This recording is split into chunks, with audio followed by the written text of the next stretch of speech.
स्थापकाय च धर्मस्य सर्वधर्म स्वरूपिणे अवतार वरिष्ठाय रामकृष्णाय ते नमः। শ্রী শ্রী রামকৃষ্ণ কথামৃত শ্রীম কথিত প্রথম খণ্ড। তব কথামৃতম তপ্ত জীবনম কবিভিरीडितं কল্মষাপহম শ্রবণমঙ্গলম শ্রীমদাততম ভুবি গৃণন্তি ये ভুরিদা জনা। শ্রীমদ্ ভাগবত গোপী গীতা।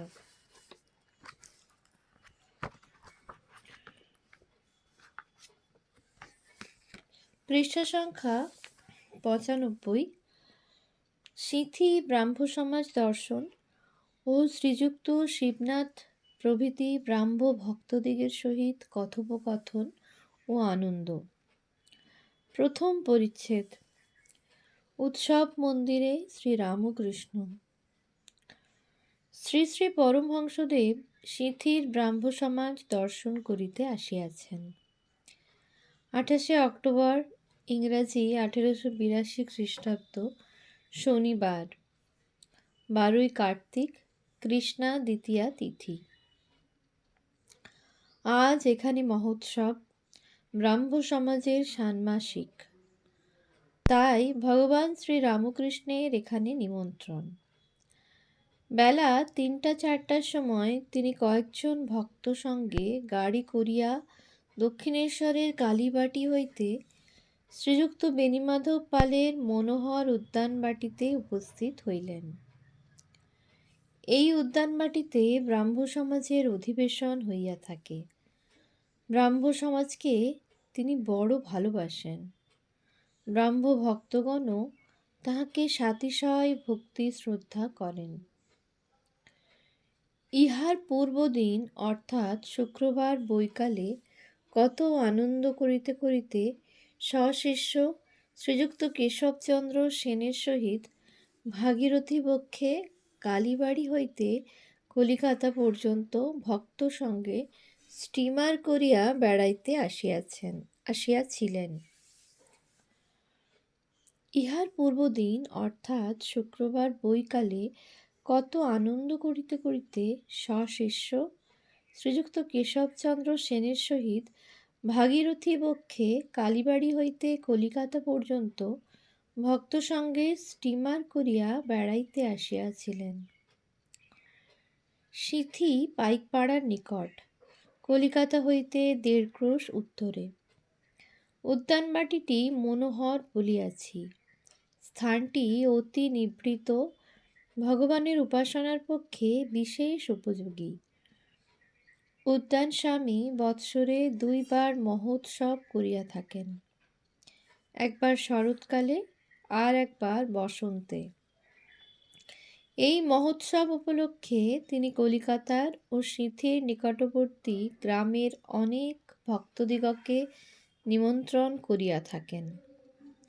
তাই আজ কলিকাতা হইতে শিবনাথ প্রভৃতি ভক্তগণ আসিয়াছেন। তাহাদের মধ্যে অনেকেই প্রাতঃকালে উপাসনায় যোগদান করিয়াছেন, আবার সন্ধ্যাকালীন উপাসনা হইবে, তাই প্রতীক্ষা করিতেছেন।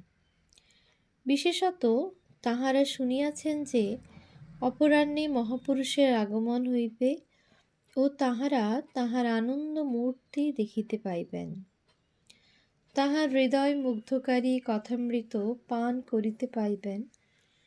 তাঁহার সেই মধুর সংকীর্তন শুনিতে ও দেবদুর্লভ হরিপ্রেমময় নৃত্য দেখিতে পাইবেন। অপরাহ্নে বাগানটি বহু লোক সমাকীর্ণ হইয়াছে। কেহ লতামণ্ডপ ছায়ায় কাষ্ঠাসনে উপবিষ্ট, কেহ বা সুন্দর বাপি তটে বন্ধু সমভিব্যাহারে বিচরণ করিতেছেন। অনেকেই সমাজগৃহে শ্রীরামকৃষ্ণের আগমন প্রতীক্ষায় পূর্ব হইতেই উত্তম আসন অধিকার করিয়া বসিয়া আছেন। উদ্যানের প্রবেশদ্বারে পানের দোকান। প্রবেশ করিয়া বোধ হয় যেন পূজা বাড়ি, রাত্রিকালে যাত্রা হইবে। চতুর্দিক আনন্দে পরিপূর্ণ। শরতের নীল আকাশে আনন্দ প্রতিভাসিত হইতেছে। উদ্যানের বৃক্ষলতা গুল্ম মধ্যে প্রভাত হইতে আনন্দের সমীরণ বহিতেছে। আকাশ, জীবজন্তু, বৃক্ষলতা যেন এক তানে গান করিতেছে। আজি কি হরষ সমীর বহে প্রাণে, ভগবৎ মঙ্গল কিরণে।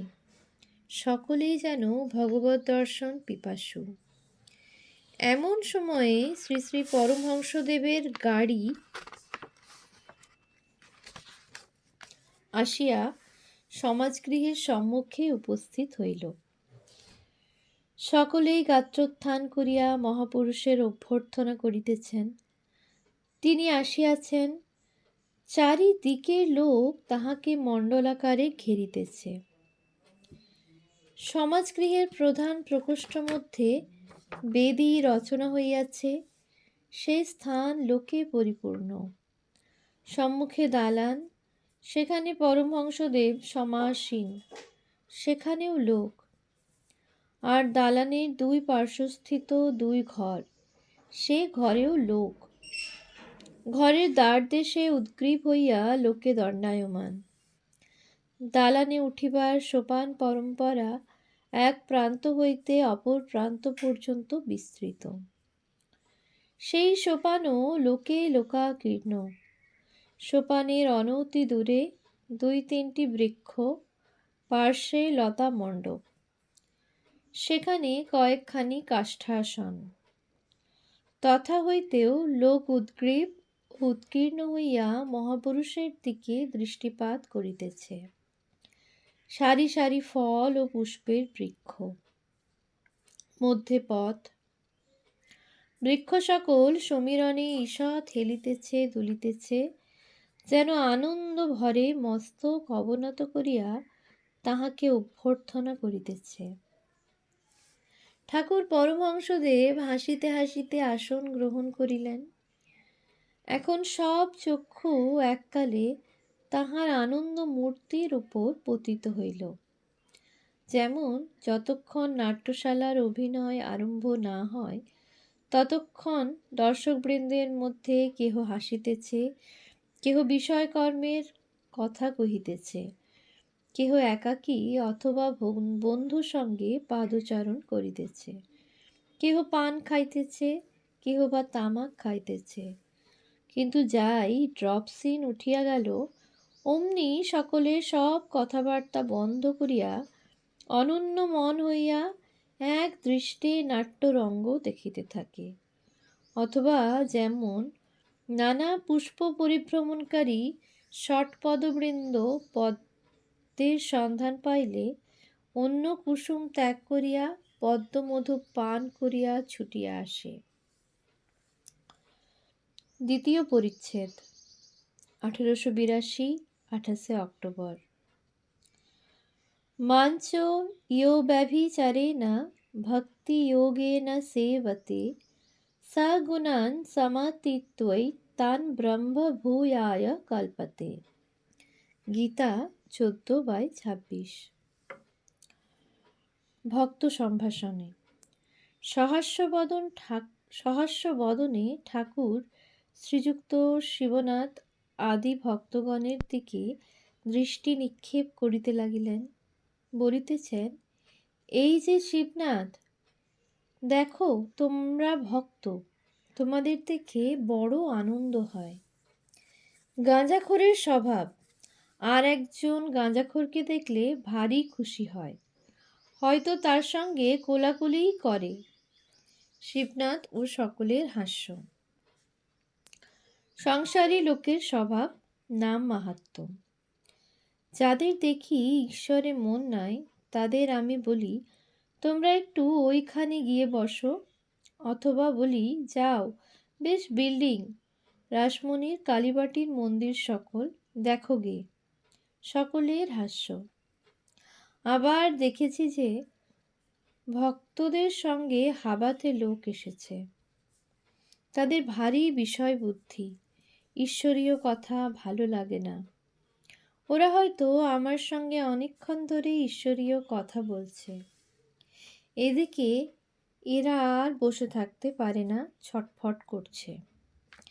বারবার কানে কানে ফিসফিস করে বলছে, কখন যাবে, কখন যাবে। তারা হয়তো বললে, দাঁড়াও না হে, আর একটু পরে যাব। তখন এরা বিরক্ত হয়ে বলে, তবে তোমরা কথা কও, আমরা নৌকায় গিয়ে বসি। সকলের হাস্য। সংসারী লোকদের যদি বলো যে সব ত্যাগ করে ঈশ্বরের পাদপদ্মে মগ্ন হয়, তা তারা কখনো শুনবে না। তাই বিষয়ী লোকদের টানবার জন্য গৌরনিতাই দুই ভাই মিলে পরামর্শ করে এই ব্যবস্থা করেছিলেন। মাগুর মাছের ঝোল, যুবতী মেয়ের কোল, বোল হরি বোল। প্রথমে দুইটির লোভে অনেকে হরিবোল বলতে যেত। হরিনাম সুধার একটু আস্বাদ পেলে বুঝতে পারত যে মাগুর মাছের ঝোল আর কিছুই নয়, হরিপ্রেমে যে অশ্রু পড়ে তাই। যুবতী মেয়ে কিনা পৃথিবী, যুবতী মেয়ের কোল কিনা ধুলায় হরিপ্রেমে গড়াগড়ি। নিতাই কোনো রকমে হরিনাম করিয়ে নিতেন। চৈতন্যদেব বলেছিলেন, ঈশ্বরের নামের ভারী মাহাত্ম্য। শীঘ্র ফল না হতে পারে, কিন্তু কখনো না কখনো এর ফল হবেই হবে। যেমন কেউ বাড়ির কার্নিশের উপর বীজ রেখে গিয়েছিল। অনেক দিন পরে বাড়ি ভূমিসাৎ হয়ে গেল। তখনও সেই বীজ মাটিতে পড়ে গাছ হলো ও তার ফলও হলো। মনুষ্য প্রকৃতি ও গুণত্রয়, ভক্তির সত্ত্ব, রজ, তম। যেমন সংসারীদের মধ্যে সত্ত্ব, রজ, তম তিন গুণ আছে, তেমনি ভক্তিরও সত্ত্ব, রজ, তম তিন গুণ আছে। সংসারীর সত্ত্বগুণ কিরকম জানো? বাড়িটি এখানে ভাঙা, ওখানে ভাঙা, মেরামত করে না। ঠাকুর দালানে পায়রাগুলো হাগছে, উঠানে শ্যাওলা পড়েছে, হুঁশ নাই। আসবাবগুলো পুরানো, ফিটফাট করবার চেষ্টা নাই। কাপড় যা তাই একখানা হলেই হলো। লোকটি খুব শান্ত, শিষ্ট, দয়ালু, অমায়িক, কারো কোনো অনিষ্ট করে না। সংসারীর রজগুণের লক্ষণ আবার আছে। ঘড়ি, ঘড়ির চেন, হাতে দুই তিনটা আংটি। বাড়ির আসবাব খুব ফিটফাট। দেওয়ালে কুইনের ছবি, রাজপুত্রের ছবি, কোনো বড় মানুষের ছবি। বাড়িটি চুনকাম করা, যেন কোনোখানে একটু দাগ নাই। নানা রকমের ভালো পোশাক, চাকরদেরও পোশাক, এমনি এমনি সব। সংসারীর তমগুণের লক্ষণ নিদ্রা, কাম, ক্রোধ, অহংকার, এইসব। আর ভক্তির সত্ত্ব আছে। যে ভক্তের সত্ত্ব গুণ আছে সে ধ্যান করে অতি গোপনে। সে হয়তো মশারির ভিতর ধ্যান করে। সবাই জানছে ইনি শুয়ে আছেন, বুঝি রাত্রে ঘুম হয় নাই, তাই উঠতে দেরি হচ্ছে। এদিকে শরীরের উপর আদর কেবল পেট চলা পর্যন্ত। শাক আন্ন পেলেই হলো। খাবার ঘটা নাই, পোশাকের আড়ম্বর নাই, বাড়ির আসবাবের জাঁকজমক নাই। আর সত্যগুণী ভক্ত কখনো তোষামত করে ধন লয় না। ভক্তির রজব থাকলে সে ভক্তের হয়তো তিলক আছে, রুদ্রাক্ষের মালা আছে। সেই মালার মধ্যে মধ্যে আবার একটি সোনার দানা। সকলের হাস্য। যখন পূজা করে গরদের কাপড় পরে পূজা করে। ওম শান্তি শান্তি শান্তি। হরিঃ ওম তৎসৎ। শ্রীরামকৃষ্ণার্পণমস্তু।